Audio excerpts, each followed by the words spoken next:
അന്ന് സ്വന്തം വീട്ടിലെ വിശേഷങ്ങൾ അയൽവക്കത്തുള്ളവരുമായി നേരിട്ട് പങ്കുവച്ചിരുന്നു. ഇന്ന് സ്വന്തം വീട്ടിലെ വിശേഷങ്ങൾ ലോകം മുഴുവൻ കാണാൻ സോഷ്യൽ മീഡിയയിൽ പങ്കുവെക്കുന്നു.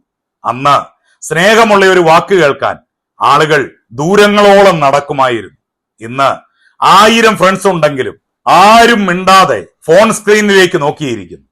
അന്ന് രാത്രി കറണ്ട് പോയാൽ വീടിന് പുറത്തിറങ്ങി നിലാവും കാറ്റും ആസ്വദിച്ചിരുന്നു. ഇന്ന് കറണ്ട് പോയാൽ ഇൻവെർട്ടറും വൈഫൈയും ഉണ്ടോ എന്ന് നോക്കി റൂമിൽ തന്നെ അടച്ചിരിക്കുന്നു. അന്ന് പണക്കാരനും പാവപ്പെട്ടവനും ഒരുമിച്ചിരുന്ന് കഞ്ഞി കുടിച്ചിരുന്നു. ഇന്ന് ആളുകൾ എന്ത് കഴിക്കുന്നു എന്നതിനേക്കാൾ ഏത് റെസ്റ്റോറന്റിൽ നിന്ന് കഴിക്കുന്നു എന്ന് നോക്കുന്നു. അന്ന് കുട്ടികൾ സന്ധ്യ മയങ്ങുന്നതുവരെ മുറ്റത്തും പറമ്പിലും കളിച്ച് തിമർത്തിരുന്നു. ഇന്ന് കുട്ടികൾ 4 ചുവരുകൾക്കുള്ളിൽ മൊബൈൽ സ്ക്രീനിൽ വിരലോടിക്കുന്നു. അന്ന് മുതിർന്നവരുടെ വാക്കിന് വിലയും ആദരവും ഉണ്ടായിരുന്നു.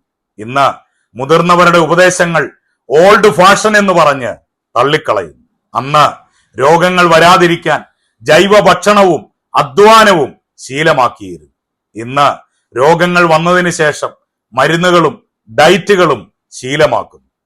അന്ന് ബന്ധങ്ങൾ കാത്തു സൂക്ഷിക്കാൻ ആളുകളും സമയവും മനസ്സും കണ്ടെത്തിയിരുന്നു. ഇന്ന് ബന്ധങ്ങൾ നിലനിർത്താൻ ഒരു ഫോർവേഡ് മെസ്സേജ് മാത്രം അയക്കുന്നു. നമ്മൾ നടന്നു തീർത്ത വഴികളിലേക്ക് ഒരു നിമിഷം തിരിഞ്ഞു നോക്കാനും മാഞ്ഞുപോകുന്ന നല്ല മൂല്യങ്ങളെ വീണ്ടെടുക്കാനും ഇത്തരം ചിന്തകൾ നമ്മെ സഹായിക്കട്ടെ.